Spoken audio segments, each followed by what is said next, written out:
বন্ধুরা, আপনারা যারা আমার ইউটিউব চ্যানেলটি সাবস্ক্রাইব করেছেন ও আমার ফেসবুক পেজটা ফলো দিয়েছেন তাদেরকে আমার লাখো কোটি সালাম ও শুকরিয়া। আর যারা এখনও আমার ইউটিউব চ্যানেলটি সাবস্ক্রাইব করেন নাই, দয়া করে এখনই সাবস্ক্রাইব করে নিন আর পাশে থাকা বেল আইকনটি অন করুন, যাতে করে আমার আপলোড দেওয়া সকল ভিডিওর নোটিফিকেশন সবার আগে আপনার নিকট পৌঁছে যায়। আর যে সকল ভাই বোনেরা এখন আমার ফেসবুক পেজটা ফলো করেন নাই, প্লিজ আমার ফেসবুক পেজটা ফলো করে দিন। আর বন্ধুরা, ভিডিওটা যদি ভালো লাগে লাইক ও কমেন্ট করার অনুরোধ রইল, সেই সাথে ফ্রেন্ডস এবং ফ্যামিলির সঙ্গে শেয়ার করতে ভুলবেন না।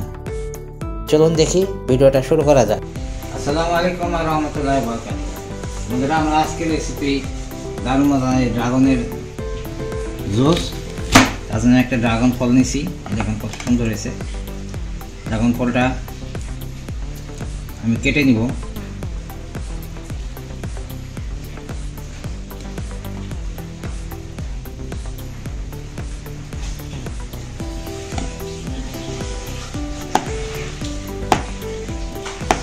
আমি ব্লেন্ড করার জন্য কুচকুচ করে একটু কেটে নিব। ড্রাগন ফলটা আসলে দেখতে যতটা লোভনীয়, খাইতে কোনো রকম টেস্ট না, কিন্তু এটা ভিতরে প্রচুর পরিমাণে ভিটামিন মিনারেল আছে, ওই জন্য আমরা এগুলি খাই।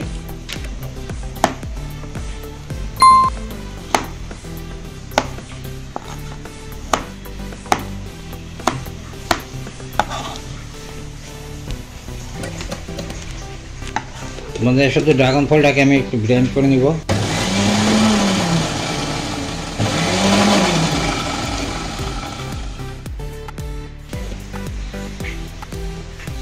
ব্লেন্ড করা হয়ে গেছে।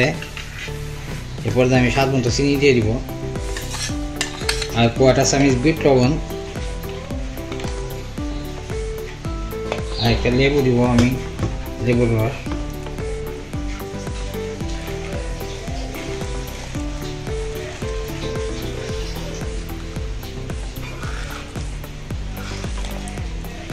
আমি এখন পরিমাণ মতো পানি দিয়ে দিব।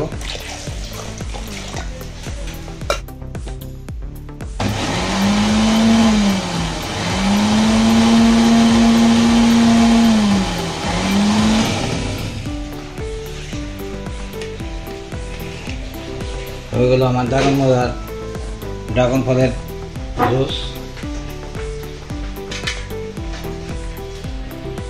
আমি একটু চেক করে নিই যে সব কিছু ঠিক মতো আছে নাকি। হ্যাঁ, মাশাআল্লাহ, একদম পারফেক্ট।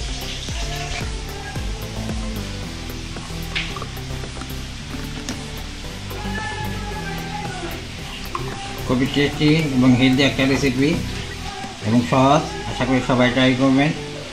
বন্ধুরা, আমার রেসিপি যদি ভালো লাগে লাইক কমেন্টস এবং শেয়ার করে আমাকে উৎসাহ দেবেন। আর যারা এখন আমার চ্যানেলটি সাবস্ক্রাইব করেন না, প্লিজ আমার চ্যানেলটি সাবস্ক্রাইব করবেন এবং আমার ফেসবুক পেজটা ফলো দিয়ে পাশে থাকবেন। বন্ধুরা, তৈরি হয়ে গেল আমার দারুণ মজার ড্রাগন ফলের জুস। দেখেন কত সুন্দর হয়েছে। আসলে ড্রাগন ফলটা খাইতে অতটা টেস্ট না, দেখতে লোভনীয়, কিন্তু এটার মধ্যে অনেক ভিটামিন মিনারেলস আছে। কিন্তু বাচ্চারা এটা ফলটা খাইতে চায় না, যে খেয়ে আকর্ষণ করে কিন্তু খাইতে চায় না। এই জন্য আপনারা জুস করে এটা খাওয়াতে পারবেন বাচ্চাদের, খুবই পুষ্টিকর। আমি একটু টেস্ট করে নিই। বিসমিল্লাহ। মাশাআল্লাহ, একদম পারফেক্ট রেসিপি। সবাই ট্রাই করবেন এবং খুব একটা সহজ রেসিপি। সবাই ভালো থাকুন। সকলের জন্য রইল শুভকামনা। খোদা হাফেজ।